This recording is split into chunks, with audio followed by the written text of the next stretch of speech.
Самарский молодежный драматический театр «Мастерская» представил спектакль по пьесе Родиона Белицкого в постановке главного режиссера театра Александра Мальцева. О чем спектакль? Что хотят рассказать два актера, занятых в спектакле? Родион Белицкий в своей пьесе говорит о смысле жизни, о счастье и любви, о путях, которые мы выбираем, избегая банального и поучений. В спектакле нет даже намека на назидательность. Зато есть обаяние, юмор и искренность.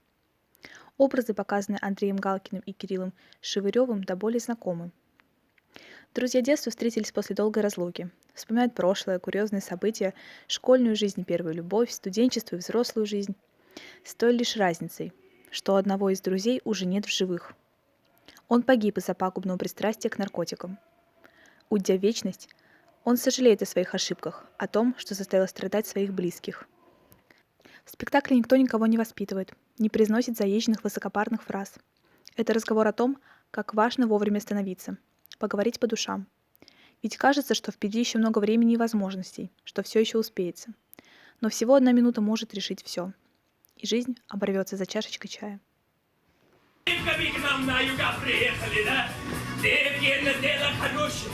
Только с нашими девками связываться не советую. Дохлый номер! Они все вышмут как тряпку и выбросят. А вот с приезжими у вас шанс появляется. Кожа у них белая, мужа рядом нет, два хорошенькие. А вы что такие хмурые, ребят? Взяли помедленнее. Ты куда привык, баран? Слушай, и вот я сказал, как там американчики говорят, over the hill?